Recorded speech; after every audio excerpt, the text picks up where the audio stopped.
response. Fight, flight, or go numb. That's all happening on the human animal side of life, as far as I can see. The human being part of life is that part of you which is willing to challenge those feelings, that is willing to have original thought. Now, very few of us have original thought. Very few of us actually think through things, actually ponder, reflect, consider, view things from various points of view, maybe look at it from underneath or the bottom or down through the top, or take things apart and examine them. In other words, very few of us examine life and examine ourselves to the point where we actually have original thought. We go, wow, and we actually have a realization or a thought on our own. For the most part, you and I have been trained by the educational system and by our religions and by our parents and by the culture and society all together, really, to think, to memorize, for the most part. How many of you have ever had to memorize other people's thoughts? This is what somebody else thought years or ages or centuries ago. They wrote it down, and you should think that too. Sound familiar? Sound like your schooling? Sound like your religion? Sound like your philosophy class? Sound like your poetry class? For the most part, what people are calling education is memorizing and writing down and proving how right or wrong somebody else's thoughts are. And then once you've adopted those thoughts like they're your own, you've very subtly done something else. You've invalidated and maybe even closed off your own thinking process if you do that.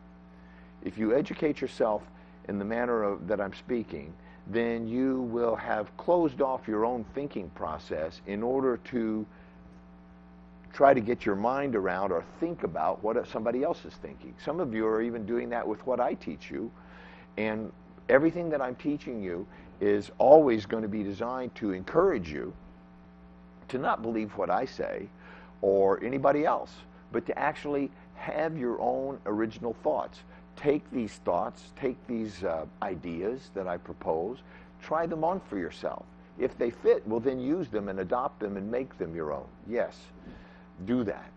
However, if there's something that you can't get your mind around, don't take it for granted because somebody else said so. Dr. So-and-so or Dr. So-and-so or such and such philosopher or poet or religious figure said such and such, and so therefore you adopt it as being your own, and then you go about repeating it as if you thought of it, but you never did, and you never even thought whether it was true. This is what I will always be challenging you to do, especially in the area of relationships. Especially in the area of your personal relationships, one-on-one with your children, with your parents, and with the loved ones in your life, and particularly when you take that step to cross over into what I'm going to call erotic love. Erotic meaning eros, meaning the exchange of intimate sexual energy with another human being. When you cross over into that domain, you have stepped into another world where the footing, if you will, it's like walking out into the water. You're not quite sure what's under the water anymore. When you're walking on land, you can see what you're walking on, and you can adjust yourself accordingly. But when you walk out into the water, first of all, your weight changes. The water is bigger than you are, and it's moving, and it can knock you over or take you under or drag you out to sea. So when you're walking in the water, you need to walk carefully because you don't know where you're stepping. When you walk into an erotic relationship, into a love relationship with a man or a woman, somebody of the opposite sex, that fills your heart and your body and your soul with all kinds of deep and meaningful significance, you need to be able to recognize that some of that is the biochemical stimuli that we were talking about earlier. It's just purely your animal instincts, and it's about the sexuality. Nothing wrong with that. Thank God we have it. It's a really good thing to have. However, that will often overwhelm the intellect, if you will, the intelligence, the reasoning of a person who has not disciplined their mind to think for themselves. If you have not trained yourself to think for yourself, if you have not practiced a lifetime of developing the muscle, if you will, of self-reflection, of taking time to stop and meditate and to get connected with, I'm going to call it eternity, that beingness that is throughout all of eternity, which is throughout every human being, and which touches life and which fulfills life. Whatever you want to call that, call it God, call it whatever you want to call it the field of relative energy. I don't care what you call it. You give it your own name. I'm not here to give you names and what to call it, but I suggest that you get connected with an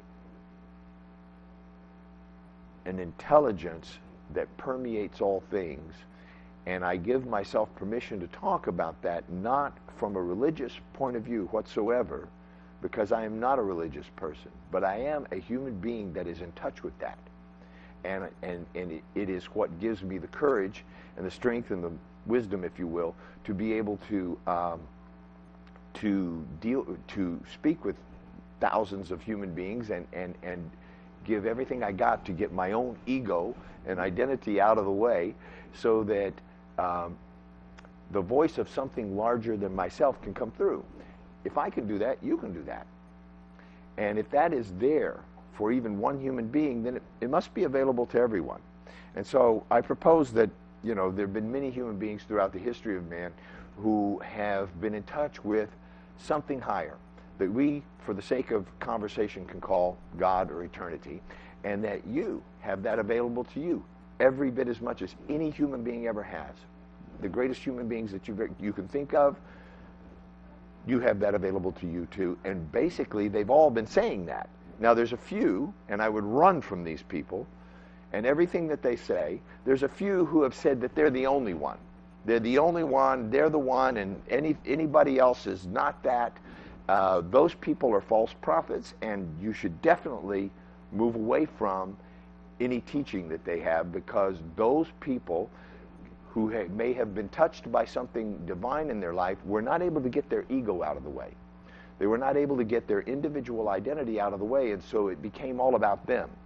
If you find a philosophy or a religion that is all about the founder or the philosopher or the religious creator that made it, then I would stand shy of that, simply because it couldn't possibly be true. If you know the nature of the universe through your own thinking and meditating and connecting with God, you would know that that couldn't possibly be true. It's like if you were if you were a doctor or a surgeon, and somebody came along and gave that was totally uneducated about that, and gave a diagnosis that you knew could not be true, you would have the authority to say that couldn't be true. That's a lie. That's been proven that couldn't possibly work. So I have the authority to say that about certain people and philosophers and prophets and who have laid claim to being the only person through which God or eternity speaks. Ain't happening. God's speaking through you and through me all the time. Okay, so that's all I've got to say about that. This is not a religious show, it's not a spiritual show, but it's about you learning to find your own answers so that you get a certainty within yourself that you're connected with your own inner wisdom. If I did nothing else in life but go around and help people get connected with their own inner wisdom, I will have gotten my job done.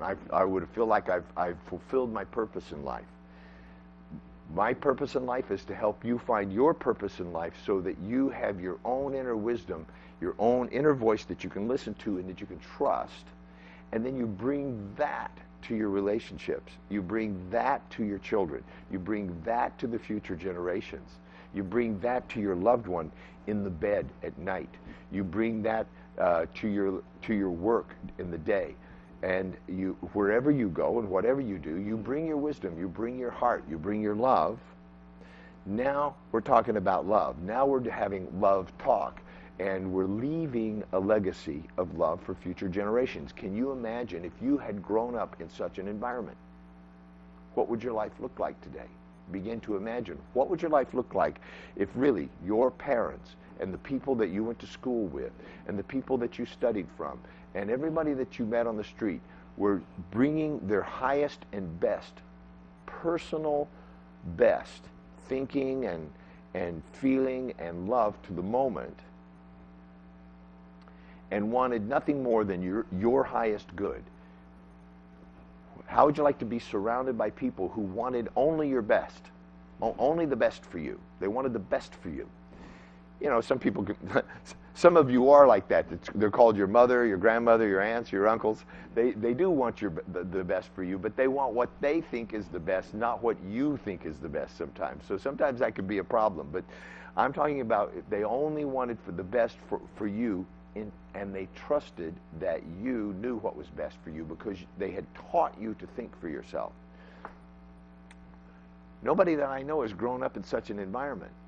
Mostly, if you want to think for yourself, you will be criticized, chastised, outside, maybe even attacked physically, mentally, and socially, financially. If you think for yourself, the whole world is thinking something that everybody else learned and was taught at school, then you're going to be cast out by the hypnotized ones, okay?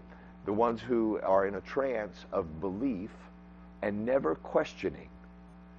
You know, I think probably the most diabolical thing that you could do to another human being, the worst thing that you could do to another human being would be to entrance them, to put them in a trance and convince them that you have all the power and that they have no power.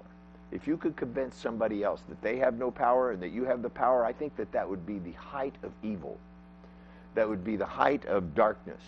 That would be the opposite of anything that I've ever known to be true. Because the truth is that the power lies within each and every individual, and it's each and every individual human being's, not only their duty and their purpose, but their privilege, mostly their privilege, to release their truth and to release their love and to release their fulfillment and to release their life force, their spontaneity and their joy and their intimacy and their authenticity, their truthfulness, their honesty, their honor, to release that into the world and to allow the world to have a gift that is uniquely yourself. You have something that only you can bring to the world, and if you don't bring it, the world will be missing that. The world will just not have that gift. The world will get along fine without it, but you have no idea the impact that you could have on not just the people in your family, not just the people in your personal relationships, but on the world around you. If you begin to generate your highest good, your highest truth, and bring that into every relationship in your life.